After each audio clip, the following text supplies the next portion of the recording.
Hello, welcome once again. Trying to settle some confusion again. When you refer to something as a crank and no start and a no crank, no start, there is a difference. So, no crank, no start means I have nothing working. I believe that the starter mode is not even engaged, not working. A crank and no start means the starter is engaged, but there's a problem with the fuel, or there's a problem with ignition timing, or a spark system is not functioning properly.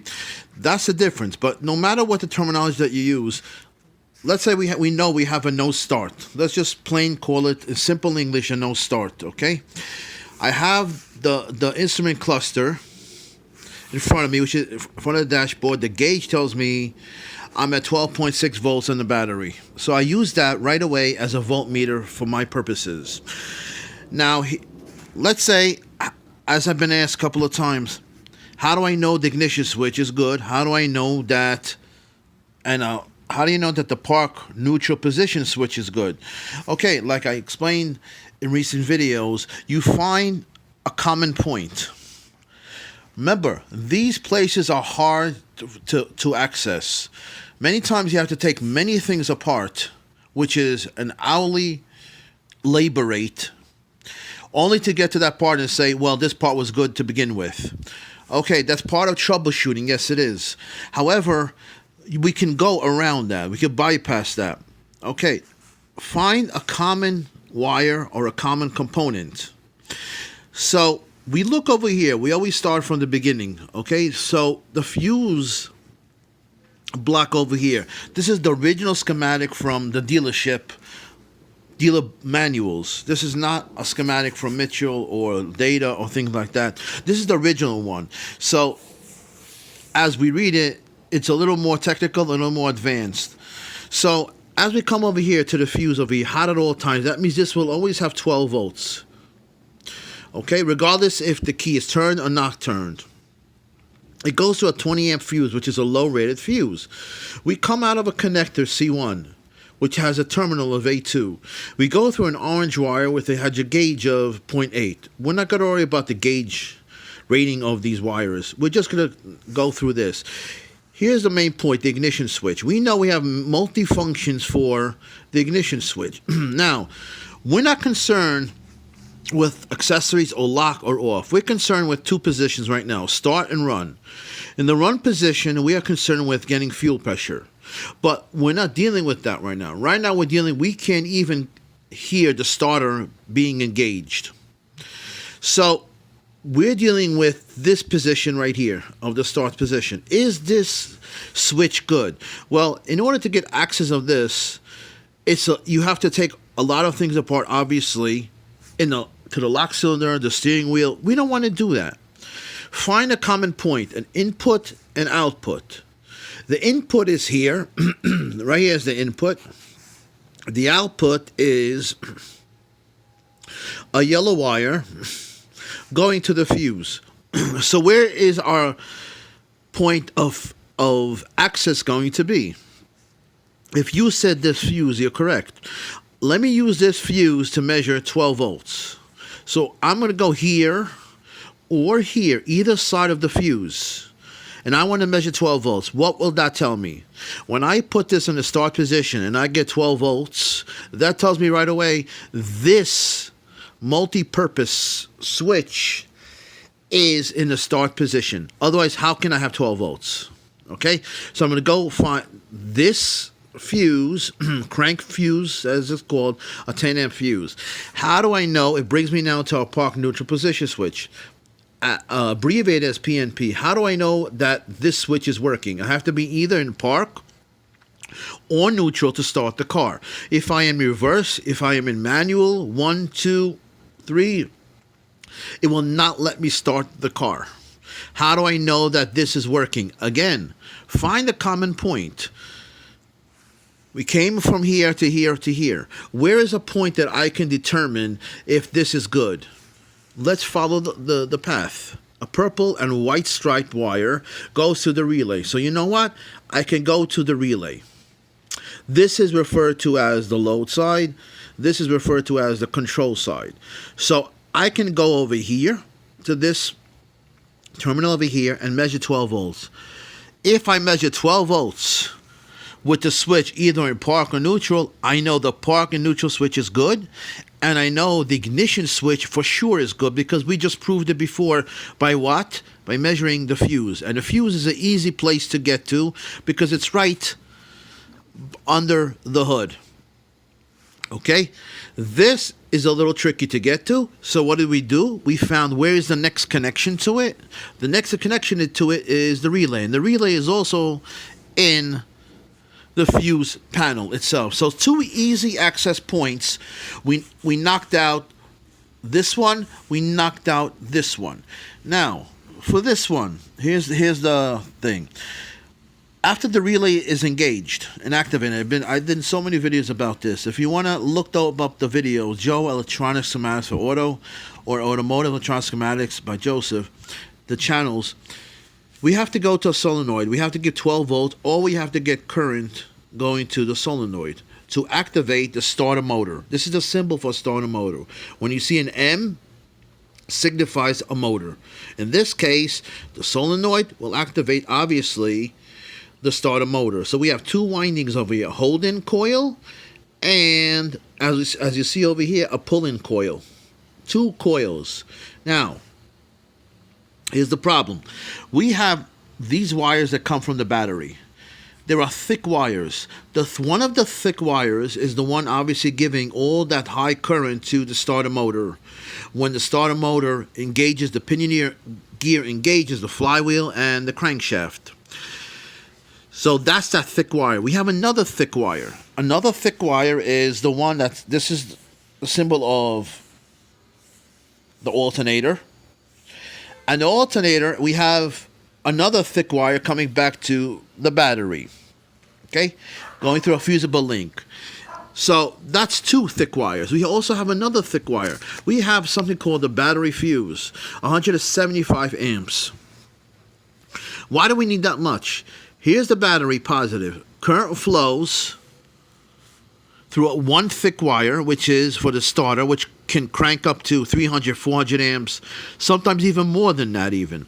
So that's why we need a thick wire. Again, an alternator also is a thick wire back to the battery. Here's another thick wire. This thick wire over here goes to the battery fuse, 175 amps.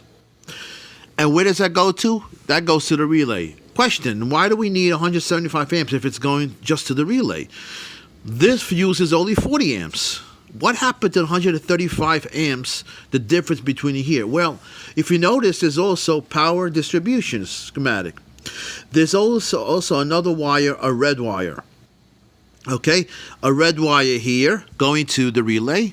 A red wire going to all the power distribution, all the other systems, the fuse, the ignition systems, the computer modules, the fuel injectors, the fuel pump.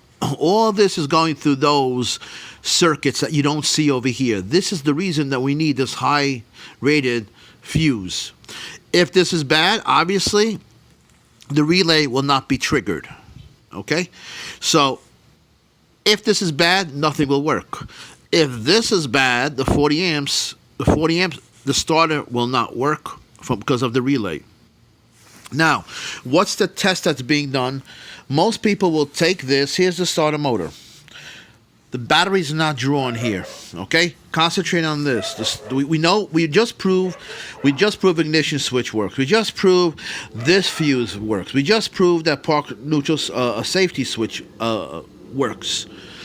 Now, what about taking a battery, our battery that's in our car, and putting that cable, two cables, one to the solenoid, which is over here, and the other side to ground, and making and forcing this starter motor to be activated, to engage. Okay? Remember, we're not turning on the car. We're just using the battery as a voltage source right now, a power source, to see if this starter motor is working. We take the positive over here. We take the negative of the battery over here. So what is going to happen? All that's going to happen is the pinion gear is going to be engaged and come out. That doesn't prove to me that this starter motor is capable of engaging a load of a V8 or a V6 when that load is applied to the starter motor. All it tells me, the pinion gear goes out or is engaged. That doesn't tell me that the whole starter motor can engage or can handle a load of a V8, a V6, whatever, a 4-cylinder engine. Not in my opinion. It's like taking the starter motor, going to AutoZone, having them test it for you, or taking the battery from them, having it test for you, which is another question. How can you take the starter motor and the battery to AutoZone if they don't work in the first place? So now, anyway, however you got there, so they're going to tell you the starter motor is good, but that's not applying it with an engine. That's just giving 12 volts, seeing the pinion gear being engaged, activated, good. That doesn't mean under a full load of an engine, it can handle it. That's against my opinion. That's why it's not a good test. If I put 12 volts here to this in the car, remember, I'm not activating any fuel, no ignition to the engine to turn on the engine. All I'm doing is I'm just taking 12 volts to this, seeing if this is activated. Not a good enough proof for me. So think about that in the future. You could take this starter motor to AutoZone. They'll test it for you. Only to put it back in the car and say, you know what, it doesn't work. Why doesn't it work? Well, because that didn't have a load on it. So therefore, take this into consideration. The true test of anything, just like if you want to see if there's spark coming out of a spark plug wire onto a spark plug, you might take it out of the cylinder and might have spark. That doesn't mean with the load condition on it, it will work. That's why the best thing is to leave everything connected in as is. This starter motor, I want to see if this starter motor is working. Let the load or the engine, whatever needs to, try to be a load on it, and then let's see if this can handle that load, because that's the real situation it's gonna be in, not on a bench in AutoZone. That's not the real situation it's going to be in. So that's my recommendation. So again, after 12 minutes of this video, after wasting time probably, right? Here's over here. I want to prove the ignition switch. I proved it by going to the fuse. I want to prove this is good. How did I prove that? Came to this relay. I want to prove that this starter motor is good, right? How would I do that? Measure the 12 volts. Put a clamp meter over here. Put a clamp meter and see if that clamp meter is what? Is pulling current. If you're pulling 300, 400 amps, like if you've seen the video that I do on the channel, Joe, Electronics Schematics for Auto, if I'm pulling 300, 400 amps of current through this thick wire, I put a clamp meter right here around this, that means I don't have a no crank, no start problem. I have a crank and no start. I have a fuel problem. I have ignition problem. Maybe a ignition belt, timing belt, timing chain is off. Something like that might be off. We're addressing the wrong part of it then. The key is, if you have a clamp meter with that and watch the videos that I made, you can see these things using a clamp meter, how much I am pulling. If I'm pulling 300, 400 amps, he must be activated. He must be working. Otherwise, where would I get all that current being pulled from except by him engaging the engine? Another thing is, look at the fan. That clutch fan. If that clutch fan is turning, that means, you know what? That means the water pump is turning. The shaft is turning. The clutch fan. That means that engine is trying to turn over. So it's not a starter problem. That's one way of looking at it. Anyway, if this was helpful, okay, and there's so much confusion when it comes to these things, to a starter motor. I know, I understand that. But like I said, look at the videos that I made, how to use a clamp meter, how to use a clamp meter to measure an alternator. An alternator is a computer controlled device. You just can't say alternator is bad and change an alternator. The computer controls the output of it, the current and the voltage. We have to test things different nowadays than we did 20 years ago, 25 years ago. So anyway, thanks for watching. Please go to the channel, Joe Electronic Schematics for Auto. Thanks.